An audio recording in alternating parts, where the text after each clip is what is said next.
Squadron leader Jack Steele and the Starblade by Chris Burdett and Tom Butterworth. Episode 1, A Date with Destiny.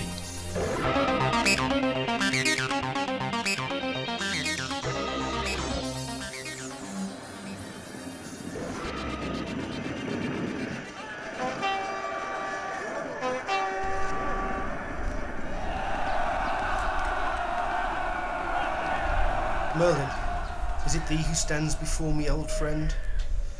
My sight is fading, e'en as these wounds weep my life-blood into the soil of this fair kingdom. It is I, Arthur. Rest easy, for the battle is won and your son is fled. The sacrifice that you and your knights have made this day has ensured a peace that will last for generations to come. Not all who sat at the round table have fallen, Merlin. Fair Bedivere led many a charge this day. And yet, by the grace of God, he may survive his wounds. Yes, Bedivere. Where is that boy? Wasn't he here a moment ago? Aye, he was here. And I sent him away again to complete the one task he has ever failed me in. Task? Yes. Even as I lay here, I knew that the great undertaking you charged me with those many years ago was at an end. I sent Bedivere to return Excalibur to the Lady of the Lake. You... what? But he disobeyed you. Bedivere could not bring himself to fling the sword I have borne throughout our noble quest into the dark waters of the Lady's Lake, even though he claimed to have done so. I always knew he was a bright lad.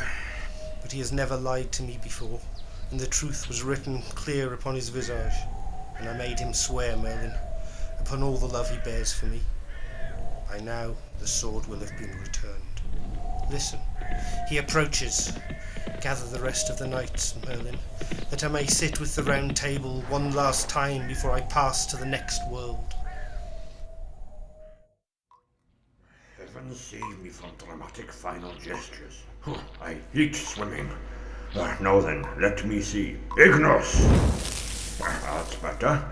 Might try these robes out too with any luck. Let's have a look at this technological claptrap. Yes, that's it. No, I'm sure that these things are a setting for tearing down castle walls. There. Should be enough to bring down the roof of this cave and ensure me a few centuries of uninterrupted sleep.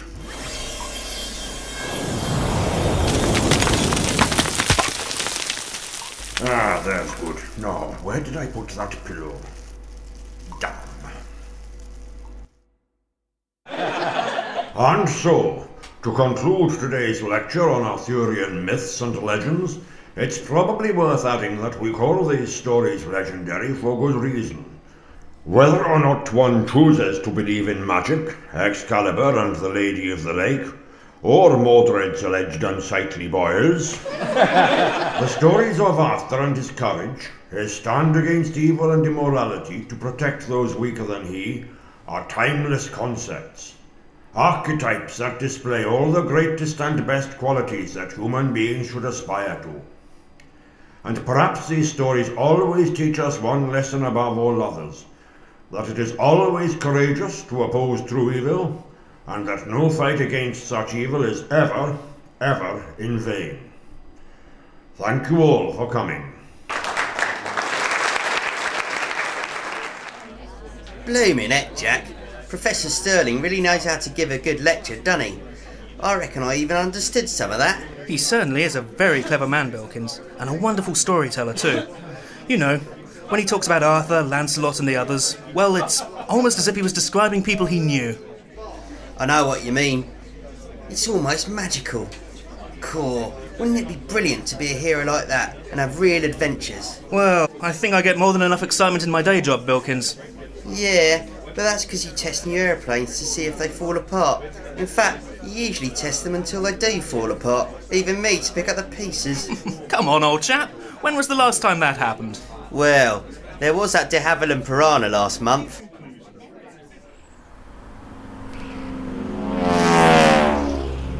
Blimey! I already had an haircut this week. How's she handling, Squadron Leader? Sweet as a kitten, Bilkins. Sorry about last part of the little low. No problem, sir. Remember to keep her under 3/4 power, though. The Diabolon boys haven't reinforced the wing struts like I asked them to yet. Don't be such an old woman, Charlie. She's as tight as a nut. I'm going to pull a Zimmerman, rack up a few G's and see how she holds up. Jack, I don't think, Hold up. What does an amber flashing light above the altimeter mean again? You've lost tension in the flat control cables. She'll be fighting your every move now, Jack, so throttle back and glide her in gentle-like. What about the red light in the centre of the dash? And this infernal noise? More problems with the flaps? In a manner of speaking, Jack, it means you haven't got them anymore. They've fallen off. That would explain... why can't I pull her out of this spin? Bailing out! Thank Christ, his parachute's opened. You still receiving me, Squadron Leader? Receiving, Bilkins. Shoot's fine. Looks like I'm going to end up in a cornfield north of the airstrip. Righto, Jack. I'll hop in the truck and come over to collect you. Get your skates on, Charlie. There's a rather large dog here. I mean, it took me over a week to pick all those pieces up out that field, and that farmer was none too happy. Really? Well, at least his dog liked you. Brute damn near had my arm off, sir. Nonsense. He was only being friendly. I thought the brute was going to lick me to death before you got there. Ah, there you are, Jack. Hello, Professor Sterling. Splendid lecture today. Why, thank you, Jack. Good of you to say so. I do think it's remarkable the way you bring the past to life and make all the ancient stories of Arthur and his knights have such resonance and meaning for us, here in the modern-day 30s. Well, it is my pleasure to make sure Arthur's example is passed on from generation to generation. And not that you need any such example set for you, Jack. You're a good lad. And yet he is always trying to give me the slip. Yvette! I mean, Mr. Lack. We were supposed to be going over your last physical report before the test flight tomorrow. Yet here I find you, in the Oxford University Alumni Lounge, passing the time with friends.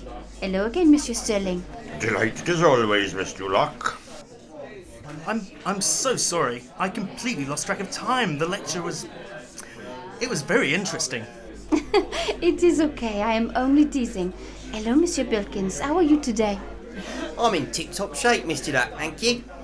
Keeping Squadron Leader still out of trouble, I hope?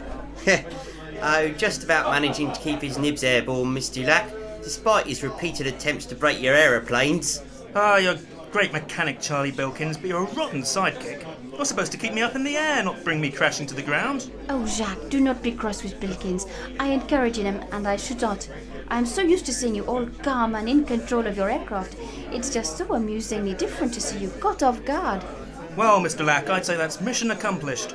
Now, if you'll permit me, I'll say a swift goodbye to Professor Sterling, and I'll accompany you back to the testing range and back to work. Certainement. I'll see you at the car, Jack. Well, take care of yourself, Jack. Thanks for stopping by. Oh, are you still coming for supper on Thursday? Wouldn't miss it, Prof. But before you go, those closing remarks of your lecture about fighting evil, upholding justice, being true to oneself, opposing evil within one's heart and in the outside world. Yes, my lad. Well, they all rang so true with me. And I know I serve His Majesty well, protect our country and serve the citizens of Great Britain to the best of my ability. But sometimes it doesn't feel like enough. I suppose I feel like I'm still waiting to fulfill my purpose somehow. And I've never felt it more so than upon hearing your words just then. My lad, everyone has their path to follow, and destiny has a way of sending forth the most worthy individuals whenever they are needed most. Never fear, Jack. You are following the path that was meant for you. What do you mean? Oh, I just mean that you are doing what you are most suited to. You're a good pilot, lad, or so Miss Dulac tells me. Does she? Yes, indeed she does. She seems to think very highly of your ability. What? So I suggest you do not keep her waiting any longer, Oh, yes, right. Well, I'll see you soon, Professor Sterling. And thanks. Goodbye, Jack. Ah, that boy. If only he knew. If only I could tell him.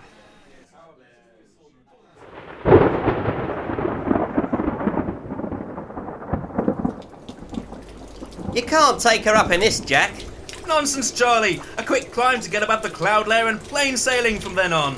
Yes, but... Plain sailing, do you see? Come on, Bilkins, off with that tarpaulin. Let's have a look at her. Well, I have to hand it to Mr. Lack. She's a cracking bird, whatever the weather. Why, thank you, Squadron Leader. Yvette! I mean the aeroplane, of course. Not that, By Jove, what are you doing out in this horrendous downpour? It is my job, Jack. I knew that you would be able to take the Destiny into the heavens. Even so, by now even the ducks are praying for the rain to stop. Rain never stops an Englishman, Mr. Lack. Unless he's playing cricket. So, fire her up, Charlie. Let's get this Destiny into the sky. Righto. Pre-flight checklist. Fuel. Chocks. You should come up here, Bilkins. It's a glorious day in the heavens. I'm happy on God's green earth, thank you all the same, Squadron Leader. Me and Miss Yvette are just having a nice conversation. You're breaking up, Bilkins. Try setting the wireless to the ultra-high frequency. Destiny to ground base. Destiny to ground base. Come in, Charlie. Dash it all, it's no use. I'd better... Wait, what's that? 4 o'clock high. It looks like some sort of Zeppelin. Destiny to ground base. I don't know if you can hear me, Charlie, but there's someone else up here. I'm going in for a closer look. Blighter's got the sun at his back, but that's no Zeppelin. It's more a kind of silvery boat. What on earth? Blighter took a shot at me. Mayday! Mayday! No power! Zero control response! Altitude 5,000 feet and falling! Destiny is out of control!